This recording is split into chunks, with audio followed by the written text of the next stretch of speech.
What's more fun than poking around at yard sales, finding bargains? How about finding some treasures? Christian Lund is the owner of Fancy That Antiques in Wilbraham, and he joins us to show you what to look for when you're out bargain hunting. Nice to have you here, Christian. Thanks, Ashley. Let's get right into it. Fake silver versus real silver. How do you know? Okay, so basically when people come into my shop or something, I take what I call is nitric acid. And what I do is I turn the piece over and I put acid right on the piece, and I look to see what the reaction does. Okay, do you let's see show that? this off. Do you see that color?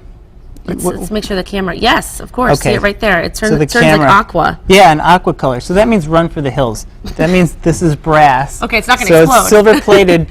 Therefore, it's not worth much at all. Right. Versus sterling silver. If I did that piece, which I already did, I hit that piece here. It didn't turn. It's kind of a clear inert color. It didn't turn blue. So this is sterling silver.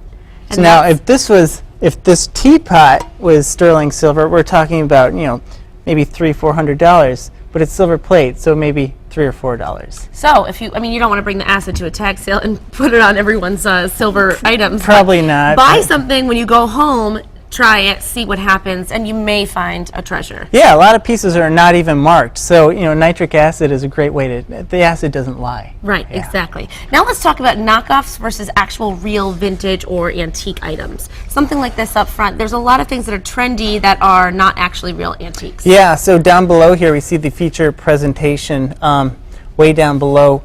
So I have this sign in my shop. I have both real things, and then I do have the knockoffs, which some people just don't mind. They just want it for the look. Right. As you can see, it's distressed. It looks kind of rusted. This is the feature presentation is a knockoff. It's a Chinese thing, but But it looks like it came from an old theater.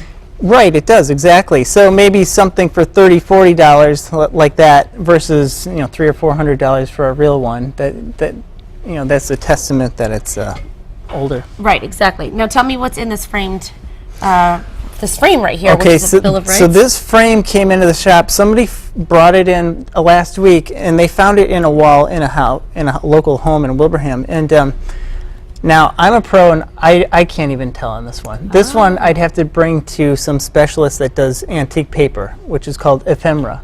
Now this is it's the Bill of Rights. A real one was found by the FBI. Like several years ago, and they appraised it out at $30 million. And they also called it priceless because I guess only 10 were made, but they do pop up.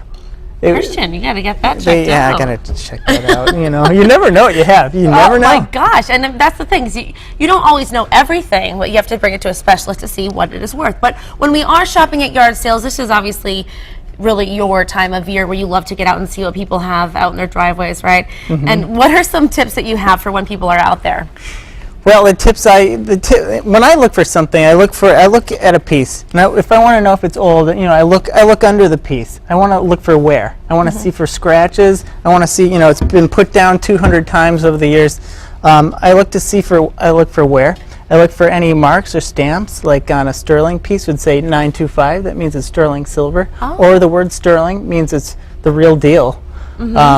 So I look for things like that. This piece that you're holding is actually a Parisian piece. It's from France. Yeah. And it has a teeny little mark up on the top.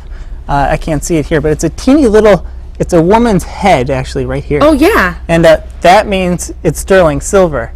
So the Americans never stamped it that way, but you can find this, and I've found these for very cheaply at sales, $2,000-3,000 for $2 or $3. Unbelievable. Because the little head. Because of the little head. Yeah. So you got to know what to look for. Well, have some fun when you're out there shopping this season. Thanks so much, Christian, Thanks, for this Ashley. advice. Thanks a lot. Always love having you here. For these tips, you can visit us online, mymassappeal.com. More Mass Appeal coming up.